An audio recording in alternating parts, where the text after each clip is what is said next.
गिरिडीह में मंगलवार की अहले सुबह भू धंसान की बड़ी घटना ने बनियाडीह सीसीएल गिरिडीह एरिया में हड़कंप मचा दिया। बनियाडीह सीसीएल का एरिया अस्पताल अचानक जमीन धंसने की चपेट में आ गया। भू धंसान इतना जोरदार था कि अस्पताल की 2 इमारतों का हिस्सा क्षतिग्रस्त हो गया, जबकि सड़क समेत आसपास के बड़े भूभाग में चौड़ी चौड़ी दरारें पड़ गईं। घटना के बाद अस्पताल परिसर में अफरा तफरी का माहौल बन गया। हालांकि समय रहते अस्पताल कर्मियों ने स्थिति को भांपते हुए सभी लोगों को सुरक्षित बाहर निकाल लिया। अस्पताल कर्मी दिलीप कुमार ने बताया कि सोमवार की रात उनकी ड्यूटी थी। मंगलवार सुबह करीब 4 बजे अन्य कर्मियों के साथ बाहर निकलने पर जमीन और भवन में धंसान होता दिखाई दिया। इसके बाद तत्काल सभी कर्मियों को बाहर निकाला गया और अधिकारियों को सूचना दी गई।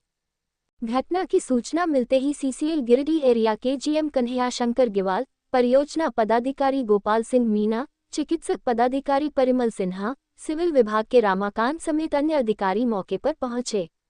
अधिकारियों ने पूरे अस्पताल परिसर का जायजा लिया और भू धंसान से हुए नुकसान का निरीक्षण किया। अस्पताल परिसर की स्थिति को देखते हुए सीसीएल प्रबंधन ने तत्काल एहतियाती कदम उठाए हैं। अस्पताल के संवेदनशील हिस्से में लोगों की आवाजाही पर रोक लगा दी गई है। सुरक्षा के लिए सीसीएल गार्ड और होमगार्ड के जवानों की तैनाती की गई है, ताकि कोई व्यक्ति खतरे वाले इलाके में प्रवेश न कर सके। निरीक्षण के दौरान जीएम ने संबंधित अधिकारियों को सुरक्षा के पुख्ता इंतजाम करने और पूरे मामले की जांच के निर्देश दिए। पत्रकारों से बातचीत में जीएम कन्हैया शंकर गिवाल ने कहा कि भू धंसान की घटना की जांच की जा रही है। जांच रिपोर्ट के आधार पर आगे की रणनीति तय की जाएगी। फिलहाल सबसे बड़ा सवाल यह है कि अस्पताल परिसर में अचानक हुए इस भू धंसान के पीछे आखिर वजह क्या है और क्या आसपास का इलाका भी खतरे की जद में है। सीसीएल प्रबंधन की जांच के बाद ही इसकी तस्वीर साफ हो सकेगी। फिलहाल अस्पताल परिसर को असुरक्षित मानते हुए लोगों की आवाजाही पर रोक लगा दी गई है। वहीं माले नेता राजेश सिन्हा ने भी घटनास्थल पर पहुंचकर जायजा लिया।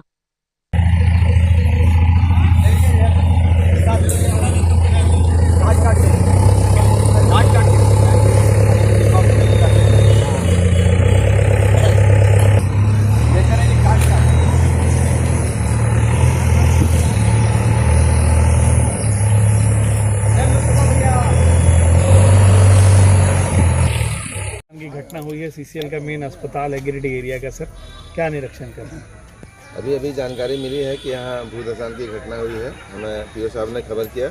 हम लोग इमीडिएटली तुरंत साइट पर आए हैं, इंस्पेक्शन कर रहे हैं। पूरे एरिया को हम लोग कॉर्डन ऑफ कर देंगे, कोई आदमी ना आए, जानवर ना आए। और उसके बाद इसको थोड़े दिनों के लिए हमको ऑब्जर्व करना पड़ेगा कि भू धंसान का जो है उसमें मूवमेंट और बढ़ रहा है, घट रहा है। उसके हिसाब से फिर हम लोग आगे कार्रवाई करेंगे। सबसे पहले है कि आदमी का एंट्री यहाँ रोकना है। एंट्री रोकना है। सर, यहाँ पे कुछ परिवार भी जो है वो रेसिडेंस है और जो अस्पताल है फिलहाल उसको कहाँ से? अभी सारी कार्रवाई को हम लोग बंद करेंगे। जहाँ परिवार रह रहे हैं उसकी जगह को निरीक्षण करेंगे और एकदम जरूरी रहा तो उनको वहाँ से शिफ्ट करके बाहर कर देंगे।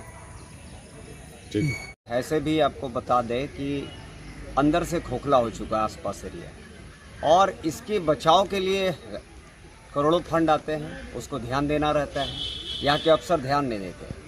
अंदर इतनी आबादी को इतना बड़ा खतरा है, इसको तुरंत लगना चाहिए। और आपको बता दें 3 से 4 साल के अंदर गिरिडीह सीसीएल बंद होगा, और बंद होने से पहले जहाँ जहाँ ये बनाया था खादान, उसको फिर उपजाऊ की तरह पुराने मिट्टी के जैसा लाना है। यहाँ से सर्वे हो चुका है, इंटरनल जो है इसका रिपोर्ट जो है हम लोग दिल्ली से भी देखे हैं, और बहुत जल्द हमको लगता है 12 बजे तक पूरा रिपोर्ट हम आपको देंगे। और जो यहाँ से भी निकाला गया है, यहाँ वाले जो अफसर दिखाते नहीं है कि क्या करेंगे क्या करके आगे छोड़ के जाने वाले, तो पूरे आबादियों को एक तरह से खतरा है और इसको तत्काल बेहतर किया जाए। और यहाँ के जो आसपास वाले हैं जहाँ रहते हैं वहाँ नीचे नहीं छेड़ा करिए, आपका परिवार जो है बड़ा ख़राब स्थिति में जाने वाला है। यहाँ के अफसर का एक चीज़ और बताते हैं, बगल में प्लांट है, करोड़ों का प्लांट लगा हुआ है, सोलर प्लांट। वहाँ पे सप्ताह भर से आपका ये बंद है, ट्रांसफार्मर नहीं है, कोई बोलने वाले नहीं। पूरा सिस्टम यहाँ का हिला हुआ, और इस सिस्टम को यहाँ की जो सरकार है वो सरकार कंट्रोल में नहीं कर पा रही है। और अगर नहीं कर पा रही है तो विपक्ष भी ऐसे हैं जो साइलेंट मोड में उन्हीं के साथ में राग से राग मिलाते रहते हैं। यहाँ पे हम लोग को अपने तरीके से लगना पड़ेगा, ग्रामीण को लगना पड़ेगा, लोकल यहाँ के जो प्रतिनिधि हैं उनको लगना पड़ेगा, आम जनता को एकत्रित करना पड़ेगा। उसके लिए हम स्टार्ट कर दे रहे हैं, प्रयास कर रहे हैं, नहीं तो पूरा बनियाडीह हमारा खाली हो जाएगा। पूरा